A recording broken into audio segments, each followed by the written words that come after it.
Igor Siqueira apareceu por aqui também, ele que está lá no Rio de Janeiro, acompanhou essa convocação de pertinho, conversou com Dorival Júnior, também com o presidente Edinaldo Rodrigues. Igor, seja bem-vindo e conta pra gente como que foi essa convocação lá, o que deu para você conversar com o presidente, né? E o clima que você traz também desse primeiro chamado de 2025 da seleção brasileira. Boa tarde, Luiz, Alice, PVC, André. Não estou tão elegante quanto segundo Castilho, treinador do Barcelona de Guayaquil, mas é um prazer participar da primeira mais uma vez. Acho que o tom, acho que a primeira linha, o fio de discussão que eu gostaria de puxar é sobre essa continuidade, né? Essa confiança ou não da continuidade do Dorival nesse processo como um todo. Acho que tem o pessoal da produção, acho que deve já estar no gatilho aí, o pessoal é super competente, mandei para eles agora em cima da hora um pedacinho de uma declaração do presidente Edinaldo Rodrigues sobre esse assunto. A gente estava, depois da convocação... Tá no ponto. Vamos lá. Então vamos ouvir o presidente. O Dorival falou, coisa que vem em processo, né, fazendo um trabalho, lógico que se dizer que tem alguma pessoa que possa estar satisfeita com o que a seleção tem feito, muitos vão dizer que não, mas é um processo, o trabalho que ele tem feito. A comissão técnica, de uma forma muito livre, faz suas escolhas e o que cabe a nós como dirigentes e a CBF é o quê?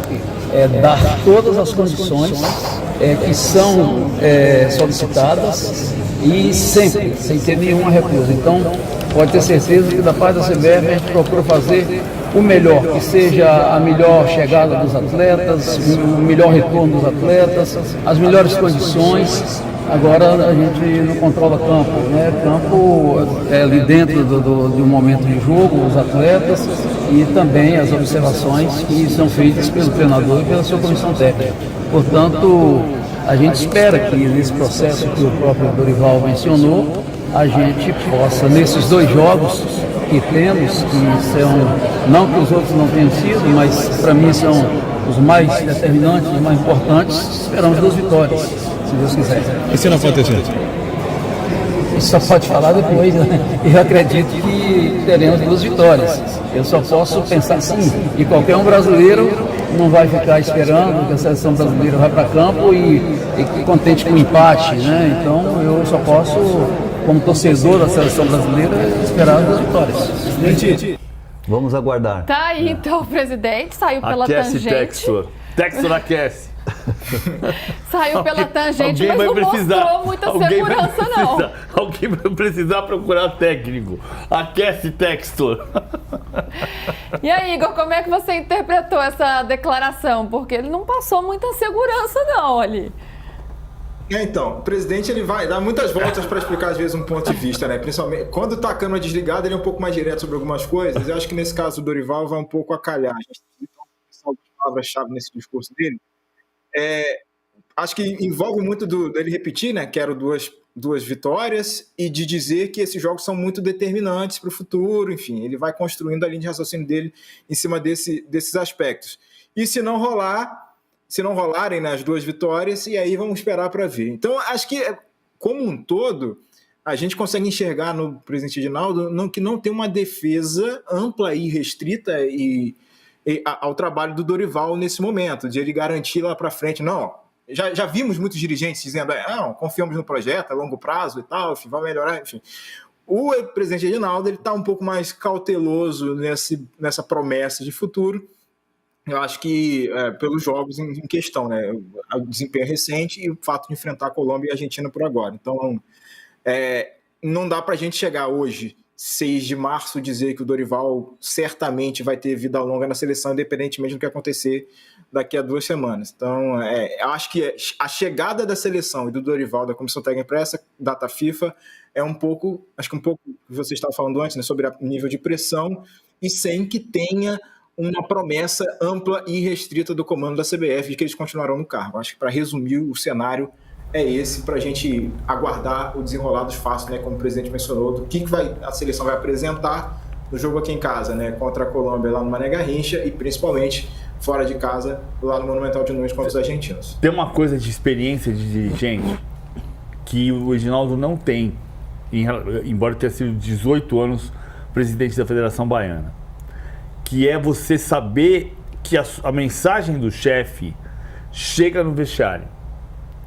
Então, quando ele dá essa declaração e ele torna tudo inseguro na cúpula da seleção brasileira, como foi na Copa América, em que o Cícero Souza chegou lá e montou toda a estrutura, o Reginaldo chegou lá e falou assim, pode desmontar que eu não vou pagar nada disso. Isso chega no vestiário, pode não ter sido exatamente assim, mas foi isso que aconteceu. Isso chega no vestiário de uma maneira que o jogador fala, por que eu vou respeitar esse cara? Ele não vai ser meu chefe na próxima convocação? Já teve aquele episódio da rodinha lá na Copa América, né? Exatamente. Que pegou muito mal pro Dorival. Assim, vamos falar, o Dorival está inseguro. E é curioso que o Dorival nunca esteve tão inseguro quanto nos dois lugares que ele mais quis trabalhar na vida. O Palmeiras e a seleção. Ele nunca foi inseguro no Vasco, no Flamengo, no Fluminense, no São Paulo, como ele foi inseguro no Palmeiras em 2014. E não era só culpa dele. O Palmeiras era um ambiente de absoluta insegurança. O time ia cair para a segunda divisão de novo.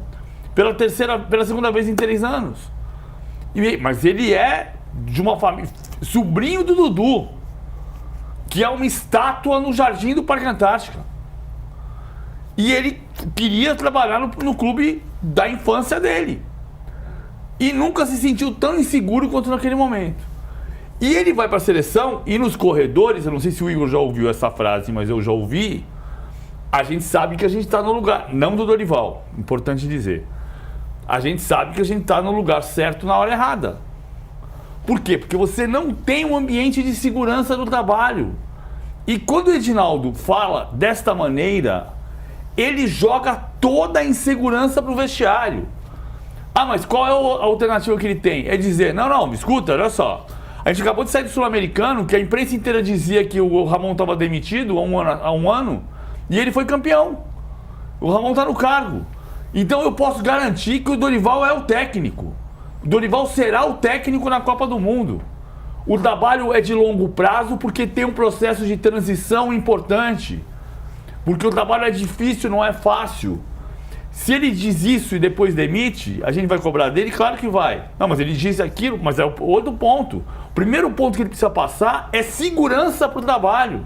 E tudo que ele passou nessa entrevista que o Igor trouxe pra gente foi absoluta incerteza. Sim. Por essa entrevista, Hernan, quão na Berlinda, não só por essa entrevista, mas pelas apurações também, pelas informações que vêm da seleção, quão na Berlinda dá pra gente compreender que o Dorival está hoje? A questão toda é que assim, o Edinaldo, pela entrevista e pela maneira que ele se coloca, nunca sabe o que pode vir, né? E assim, o Brasil perdeu, vexame nos 2 jogos. A panela vai esquentar, não tem jeito. E hoje a seleção brasileira ela vai para o mesmo caminho de quando você teve ali a ruptura com o Fernando Diniz. Quem você vai colocar? Quem vai ser o próximo? A seleção brasileira hoje não tem um nome assim que fala, olha, esse aqui pode ser. O Dorival Júnior é o técnico da seleção, o Dorival Júnior não está fazendo um bom trabalho, a análise da direção da CBF, a análise do presidente é uma análise assim de que realmente o trabalho precisa melhorar, e principalmente assim, as entrevistas do Dorival, aquela entrevista que ele fala, pode me cobrar que a gente vai estar na final da Copa do Mundo, é uma entrevista desastrosa e que causa estranheza no ambiente. Pô, tá garantido um negócio que você não consegue nem ganhar um jogo tranquilo de eliminatória, tem alguma coisa errada. Ele estava se sentindo pressionado e acuado para soltar uma declaração dela. Então, assim, é uma situação que está tudo aberto. Fala, Igor. Não, é interessante, assim, porque tem um elemento que pode bagunçar a questão toda, né? Digamos que a seleção vai mal nas 2 partidas, que é o elemento tempo. A minha impressão desse comportamento da gestão de Edinaldo é que quando ele tem menos tempo, ele faz coisas de forma mais assertiva. Vamos lembrar, a demissão do Diniz, a contratação do Dorival, tinha uma pressão ali por conta de uma ameaça dele não ficar no cargo. Então, quando as coisas aceleraram, em termos de tempo, quando a pressão rolou, ele tomou as decisões mais assertivas e tal. Quando ele teve muito mais tempo para pensar, o que aconteceu? Ramon, Ancelotti e tal. Então, o que aí pessoalmente o que me preocupa é, digamos que a seleção vá mal agora, ele até toma a decisão de demitir o Dorival, eventualmente depois, e a seleção só volta a jogar lá em junho, ainda tá ficando muito mais para frente. Então teria 3 meses aí para ele fazer alguma coisa ou não fazer nada. Ele ficaria nesse limbo aí, meio que segundo dentro desse contexto. Então, acho que passa muito também pela forma com a qual ele tem tomado as decisões relacionadas à seleção brasileira, para a gente prever um pouco o futuro, né, o que ele vai fazer. E se ele tiver tempo até junho, ele não vai precisar demitir o Dorival na volta da Argentina. Pode demitir daqui a uma semana, daqui a 2, daqui a 3, aí lá para frente ele desiste, demitir, enfim, pode acontecer como aconteceu com o Ramon. E o Dorival, ao menos no discurso, ele tem tentado passar alguma segurança. Ele deu, na coletiva de hoje, quando ele faz a convocação, ele falou que ele vê evolução no time.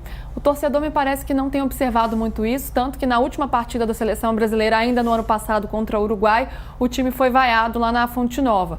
Mas é o que ele tem tentado demonstrar. Vamos ouvir o Dorival. O que eu sempre respeitei muito são processos. E eu acho que isso vem acontecendo.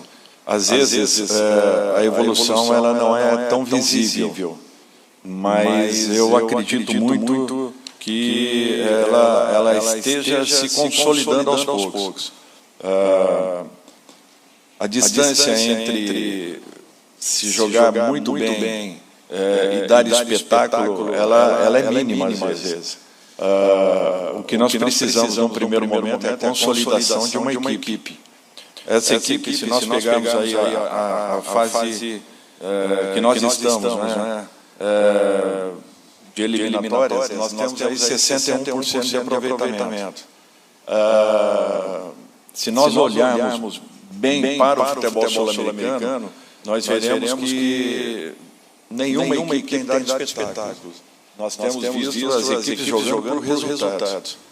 Eu acredito que, num primeiro momento, nós estejamos buscando a consolidação da nossa classificação, para que depois nós possamos pensar em algo um pouquinho diferente. Agora, tudo é questão de tempo, tudo é questão de adaptação e de momento.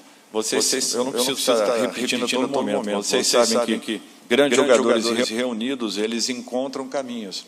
Desde que você proporcione tudo isso, você apresente soluções a esses atletas e consiga dirigi-los a tomarem as melhores decisões em campo.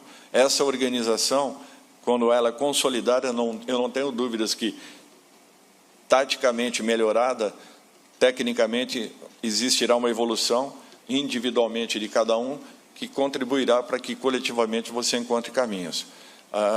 Nós fizemos uma mudança radical em nomes dentro da seleção. E muitos desses jogadores aqui tinham poucos jogos atuando com a camisa da seleção, mesmo que já tenham tido algumas convocações. A estrutura da seleção ela está mudando um pouquinho nesse momento.